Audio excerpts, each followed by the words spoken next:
kelima on the job learning, strategi penerapan pembelajaran numerasi BBGP Jabar.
Jadi kalau menurut saya kalau berarti kaitan dengan CP ya, pencapaian mereka dalam satu materi ataupun satu kegiatan pembelajaran. Ya. Jadi kalau kami itu ya tentang pertanyaan dari Pak Heru tadi, apakah anak yang belum mencapai CP istilahnya itu apakah mau ditinggalkan atau mau dilanjutkan begitu. Nah, saya kira makanya tidak bisa. Nah, di kurikulum Merdeka ini kan tidak seperti itu. Jadi apalagi di dalam kegiatan kebutuhan belajar peserta didik ya, misalkan yang pertama adalah readiness itu, terutama di tingkat sekolah dasar ya gitu, sekolah dasar. Maka ini kalau memang siswanya itu memerlukan bantuan bahwasanya anak itu kompetensi anak itu disesuaikan dengan kondisi anak itu sendiri, dan saya setuju dengan apa yang disampaikan Pak Hadi juga tadi akan terkait dengan strategi berdiferensiasi. Apa yang disampaikan Pak Heru itu betul-betul masih ini setelah tadi mendengar penjelasan dari Pak Hadi, Pak Wawan, Pak Yayan, Pak Heru, mungkin itu secara teknis ya Bu ya di lapangan. Memang untuk SD memang ada kendala Bu. Kendalanya itu tadi tapi dia tetap tidak mau mengikuti perkembangan zaman kan begitu ya Pak Budi. Nah, jadi kalau di sekolah saya ada kebijakan pas sekolah saya yang agak sedikit ini sih sebenarnya ekstrim gitu. Jadi kan setiap di hal yang terbaru atau jadul gitu seperti ke CBSA Cilbudak Cina Anteng kan gitu ya. Dikasih masuk kasih buku yang penting budak anteng lah kan gitu. Kan itu kan CBSA masih ada Pak Budi di saya seperti itu. Cuma kadang kepala sekolah memantau dan ini ternyata trik ataupun pressure yang baik gitu kan. Pressure tidak hanya saya meminta teman untuk masuk ke dalam kelas gitu ya. Masuk ke dalam kelas dengan alasan punten dia pangnidiwokeun gitu atau tolong menjadi pengamat saya gitu ya dengan tidak menyuruh secara ini gitu, maksud saya begitu. Dan juga begini, kita di dalam harusnya saya udah pensiun nih, usia saya udah habis masa jabatan, tapi karena saya bukan PNS jadi saya tetap jadi kepala sekolah menghabiskan acara ini dulu nih, acara kegiatan ini ya tentang numerasi dan literasi.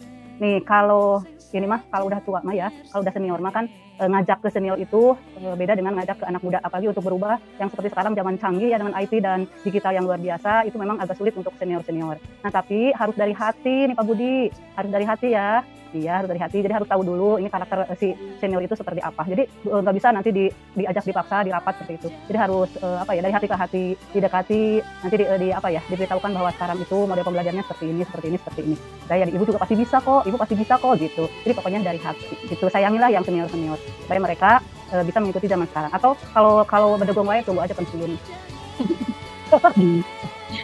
Luar biasa. Cara membuat strategi pembelajaran berbasis aktivitas numerasi yang mulai dari membuat strategi pembelajaran berbasis numerasi, kegiatan mulai dari dirinya, apa yang Bapak Ibu pahami untuk melakukan strategi itu jauh lebih spesifikasi. Jadi untuk IPA ada fisika, kimia, biologinya, dan untuk IPS itu terbagi ada sejarah, sosiologi, antropologi maupun ekonominya.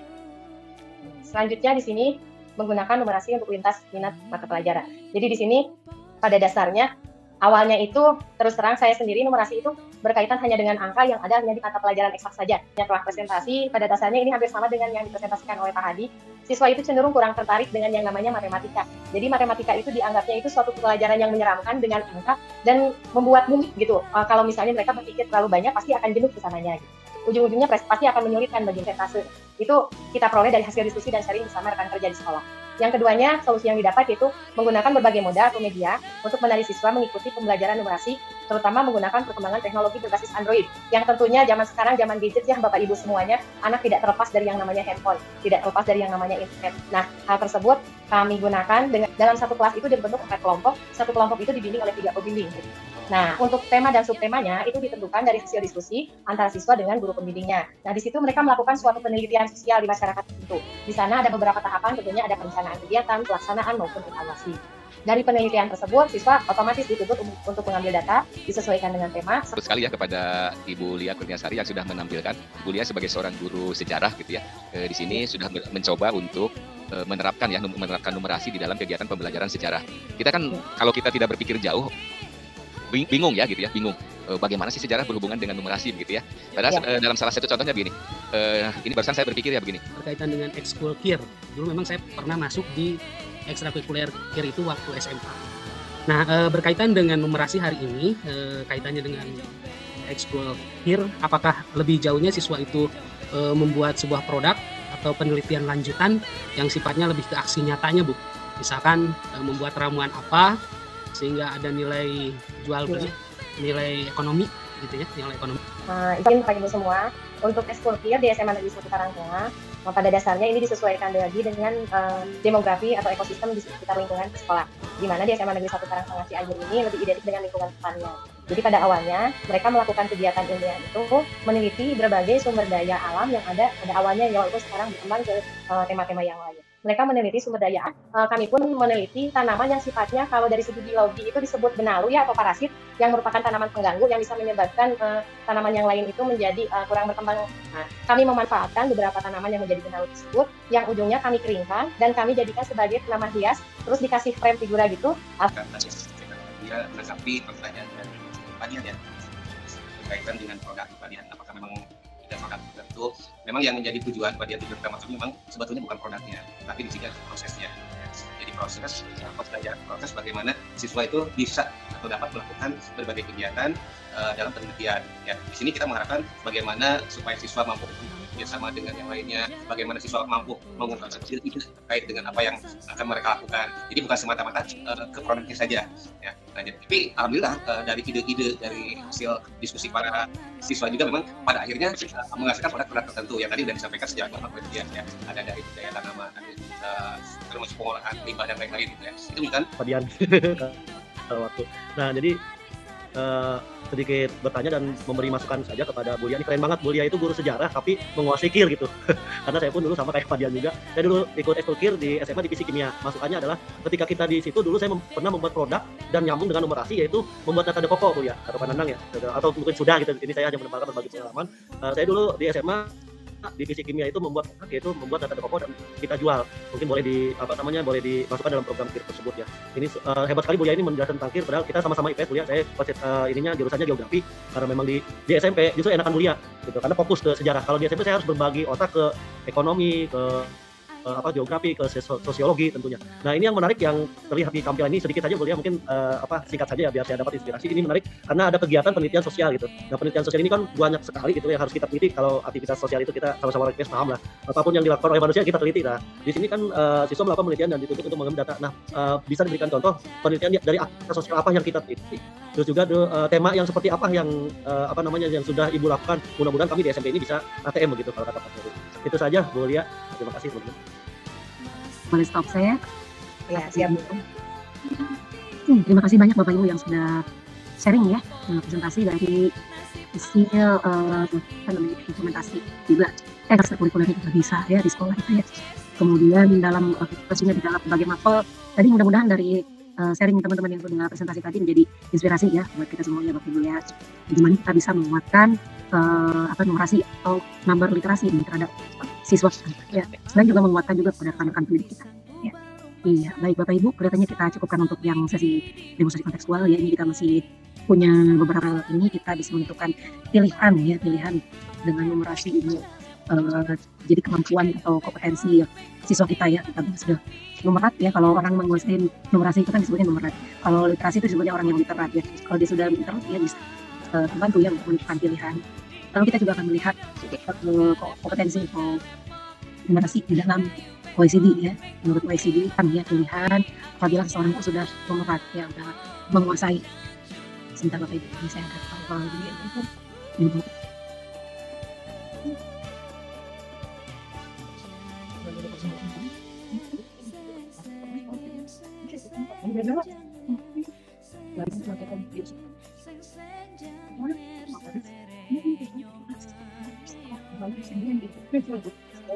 Ya, lihat ya. Dalam menentukan pilihan. Apabila seorang sudah numerat, ini dilihat dari Organisasi Internasional Eropa ya tahun 2002. Nah, kita lihat di sini ya, menurut mereka, menurut OECD ya, literasi matematika adalah kapasitas individu untuk menalar secara matematis dan merumuskan, ya, menggunakan dan menafsirkan matematika untuk memecahkan masalah dalam berbagai konteks dunia itu. Ini bisa membantu seorang individu itu untuk mengetahui peran yang dimainkan matematika di masyarakat. Ya, peran matematika dimainkannya seperti apa untuk membuat penilaian pengambilan keputusan ya yang dibutuhkan. Kemudian seorang yang numerat juga bisa mengevaluasi pelajaran dari hasil diperoleh dan menyadari penggunaan pemikiran matematis untuk menganalisis situasi yang menarik kesimpulan. Sekarang kita coba lihat beberapa aktivitas motivasi. Gambar yang ada di sini kita bisa lihat ya, atau membandingkan. Kalau di sini diminta bandingkan aktivitas numerasi apa saja yang bisa dilakukan oleh siswa nih. Kalau menurut gambar yang ada di layar ya, lihat ya, di sini digambar. Ini kalau sebagai contoh ya, ibu bapak guru bisa memberikan kesempatan pada peserta didik untuk berpikir mandiri. Aktivitas numerasi apa saja yang bisa dilakukan berdasarkan gambar ini. Kira-kira apa bapak ibu? Jadi di sini. Tuh, anak kecil menghitung jumlah piring yang ada di rak piring. Itu ada rak piring. Bisa ya juga bisa menambah tinggi badannya dengan menggunakan bantuan alat lain. Iya, bisa juga itu ya. Sekaligus menjawab yang pertanyaan kedua tadi ya. Mengapa kaki si anak harus jinjit? Itu nanti kaitan dengan ukuran ya, pengukuran tinggi individu. Lalu selain dimensi ukuran, apa lagi yang harus dipertimbangkan dalam pemasangan nomor sebagai variabel ya, tadi ya kecepatan misalnya ya, durasi waktu perjalanan, perbedaan harga, kapasitas penumpang ya, atau ya. Ya, ini masih relevan dengan aktivitas numerasi tentu. Dan sekarang kita masuk ke kondisi antar materi dan Bapak ya. Kita akan ya. Silakan nanti diskusi secara mandiri aja dengan teman-teman di kombalnya ya untuk ketiga pertanyaan ini. Ini tidak merupakan tanyaan khusus ya sebenarnya ya. Dan sekarang kita sudah masuk ke penutup Bapak dan Ibu.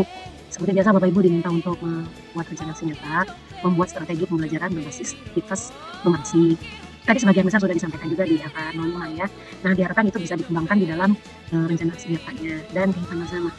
Nanti saya share di WA grup aja ya Bapak Ibu ya. Ada yang mau disampaikan atau mau ditanyakan dulu Bapak Ibu sebelum kita tutup? Ada nggak? Cukup Bu. Cukup Bu ya. Iya. Iya. Tepat waktu. Iya, alhamdulillah. Sebenarnya ini masih kurang ya. Tadi soalnya kita mulainya kalau 10 menit. Oh ya udah, berarti masih ada 10 menit ya. Ya kita belajar numerat. Tapi nggak apa-apa. Nanti paling ininya aja dipanjangin pertama. Pak Dindin diam ya. Bapak Ibu, ini sebenarnya kalau untuk tugas-tugas kan walaupun sebenarnya kerjanya pagi. Dikira nggak ada Budi di sini hari ini. Ada dong. Menyimak Bapak. Ya, makasih Bu Pinat. Ya, makasih Bu Dini. Bapak Ibu, nuhun, terima kasih banyak kita sudah menyelesaikan kegiatan kita di hari ke-5 ya, OJL upgrading komunitas belajar. Besok berarti Bapak Ibu tinggal kita melanjutkan untuk, karena Bapak Ibu juga ada sesi sinkronus hari ini ya, LK6 ya, akan dibahas besok tentunya terkait dengan asesmen awal dan pembelajaran diferensiasi yang masih akan kita share juga ya bahannya di sore hari ini ya di WA Group. Mari kita sama-sama tutup kegiatan kita dengan mengucapkan hamdalah Ibu Bapak. Alhamdulillahirabbil alamin. Amin. Ya, mohon maaf atas segala kekurangan. Boleh foto bersama dulu terakhir. Sebelum kita close ya. Ya bagi yang bisa buka kamera dibuka aja. Atau salam lancar ya. Turun. Semoga maga Istirahat untuk semuanya. Izin lab semuanya.